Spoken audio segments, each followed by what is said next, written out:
Hi friends, मैं ऐसा करता हूँ आप लोग अच्छे होंगे। तो फ्रेंड्स, आप हमारे चैनल पे नए हैं, चैनल को सब्सक्राइब कर लीजिए, क्योंकि इसमें हम 50 सब्सक्राइबर का टारगेट रखते हैं और 100 लाइक का।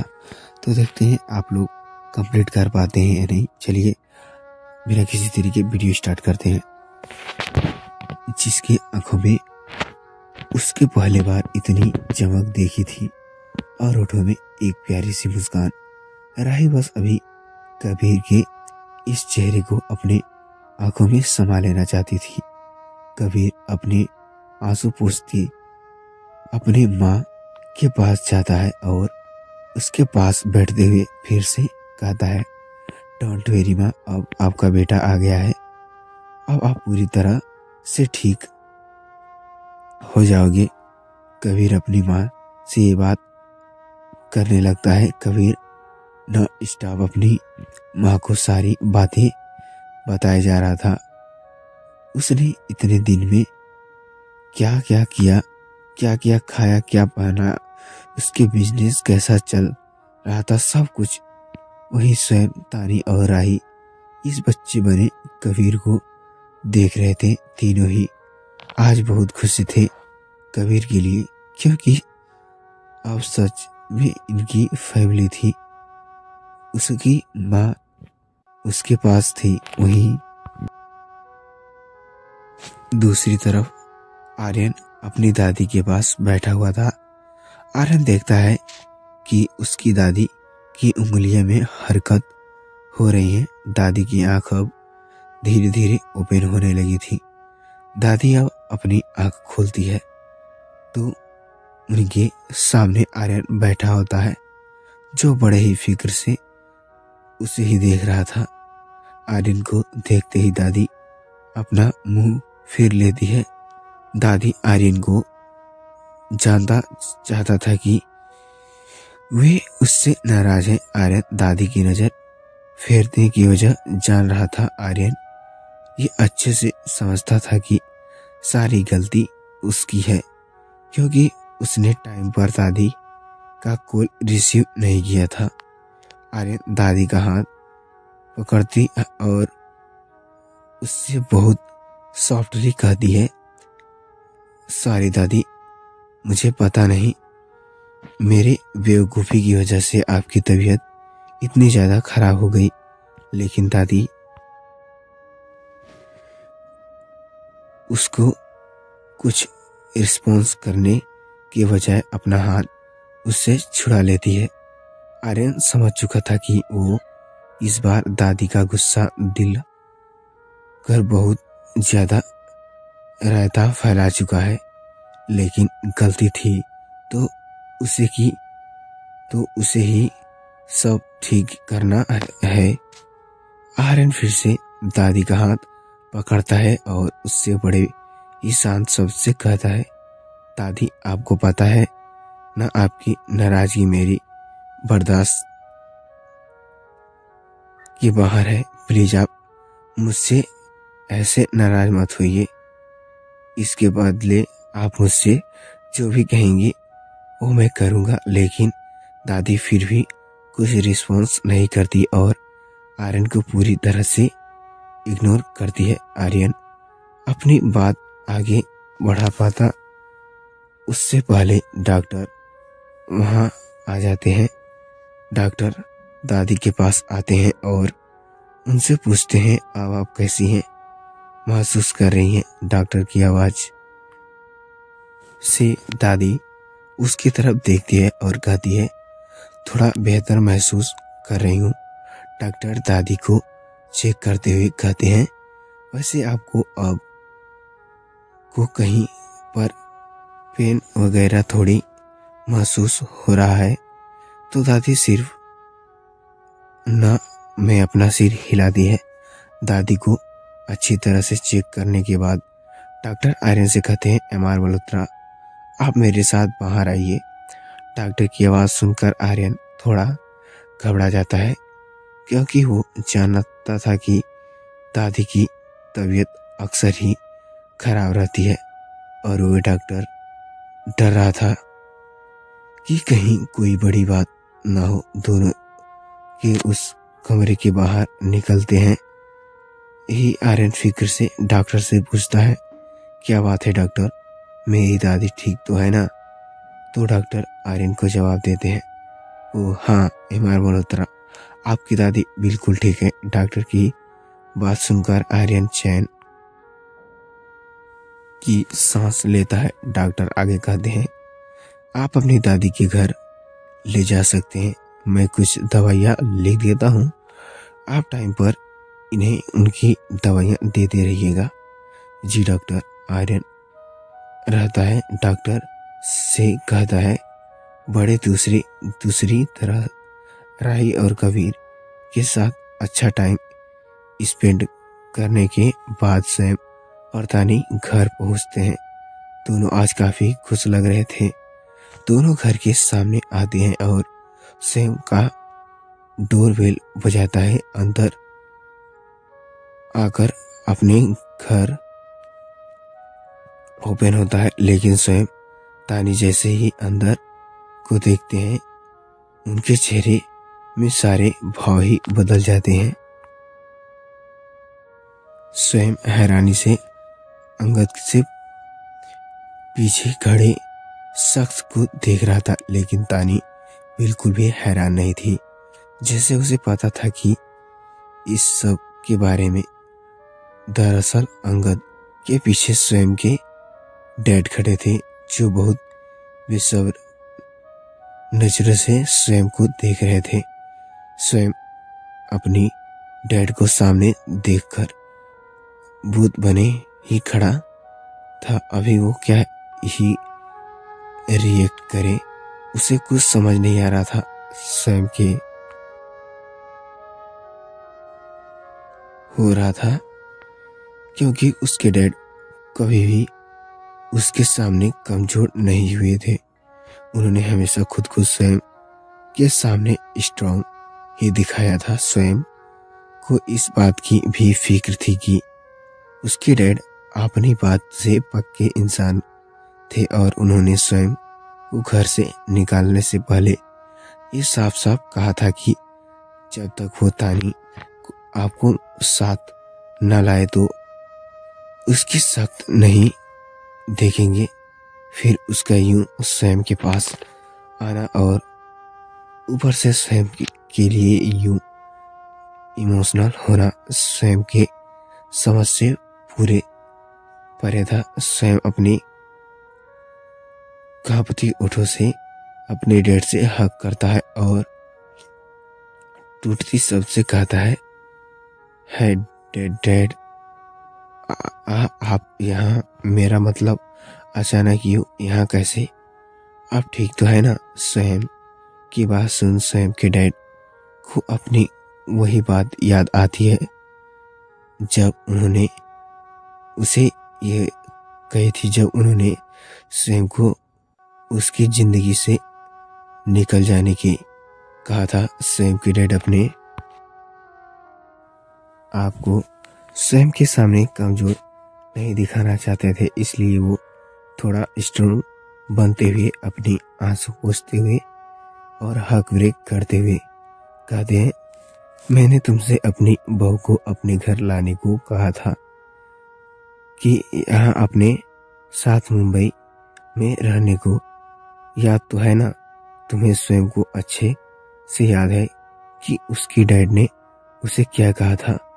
लेकिन स्वयं ये भी जानता था कि तानी को वो अपने साथ नहीं लेकर जा सकता। क्यों कि स्वयं की बात खुद नहीं जानता था कि वो आखिर कब तक तानी का साथ निभा पाएगा। इसलिए स्वयं अपने घर वालों को भी झूठी तसल्ली नहीं देना चाहता था कि स्वयं और तानी अब एक हो गए हैं।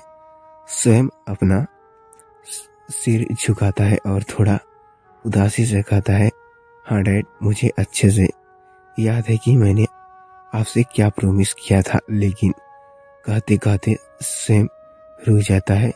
उसके आगे कुछ भी कहने की हिम्मत नहीं थी। स्वयं को लग रहा था कि उसके डैड इसलिए आए हैं क्योंकि उन्हें पता चल चुका है कि तानी स्वयं को मिल चुकी है। लेकिन सच्चाई तो ये थी, स्वयं के डैड को तानी ने भी यहाँ बुलाया था। तानी पहले ही स्वयं के डैड को स्वयं के कंडीशन के बारे में सारी सच्चाई बता चुकी थी। फैमिली के लोग साथ में रहेंगे, फैमिली का प्यार मिलेगा तो स्वयं फिर से अपनी जिंदगी के जीने के बारे में सोचने लगेगा, उसे मोटिवेशन मिलेगा। अपनी इस हालत से लड़की के इसी उम्मीद में तानी ने स्वयं के घर वालों को सारी सच्चाई बता दी थी। स्वयं के डैड स्वयं के कंधे पर हाथ रखते हुए उससे कहते हैं, कोई बात नहीं बेटा, तुम नहीं जान सके तो हमें ही आ गए, हम सच सब मिलने के लिए, आखिर बात तो एक ही है ना।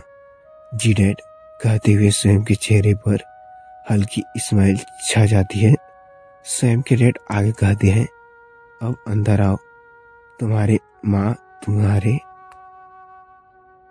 लिए तुम्हारी फेवरेट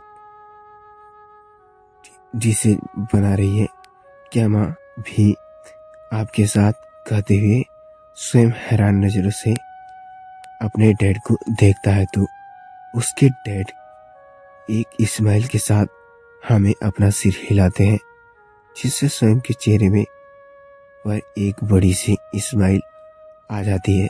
स्वयं भागते हुए किचन की तरफ जाता है। अंगद जो वहीं पर खड़ा ये सब देख रहा था आगे आता है और स्वयं के डैड से पूछता है, लेकिन अंकल आप अचानक यहाँ कैसे?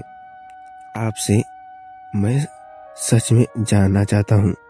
स्वयं के डैड अब तानी की तरफ देखते हुए जो उससे कुछ कदमों की दूरी पर खड़ी थी, उसे उसके पास आने से हिचकिचा रहे थे, क्योंकि तानी ने बिना स्वयं के डैड को बताया देहरादून छोड़ा था और स्वयं के डैड ही ऐसे इंसान थे जिन्होंने तानी का साथ कभी नहीं छोड़ा था। इसलिए तानी उनसे नजरें नहीं मिला पा रही थी।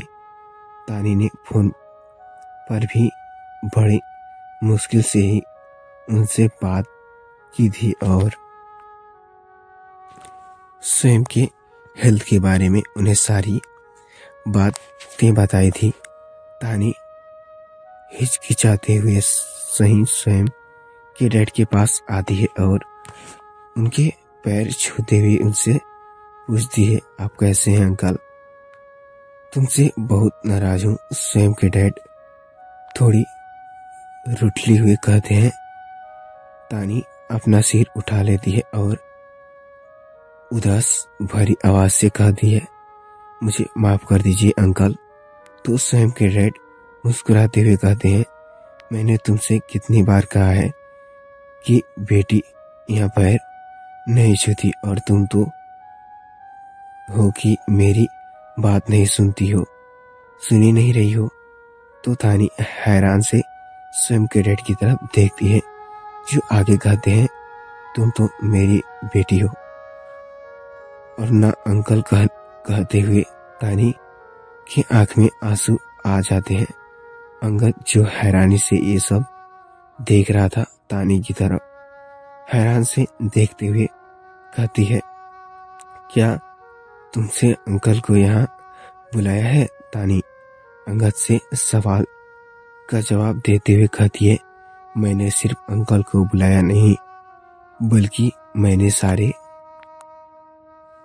सारे फैमिली को बता दिया है स्वयं की कंडीशन के बारे में। अंगद तानी की बात से सहमति न जाहिर करते हुए कहते हैं, हाँ ठीक किया तुमने जो स्वयं को बिना बताए तुमने सारे फैमिली को लोगों को उसके हेल्थ के बारे में बता दिया।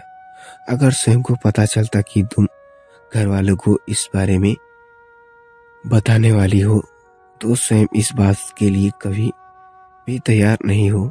हाँ मुझे पता है इसलिए मैंने स्वयं को इस बारे में कुछ भी नहीं बताया था।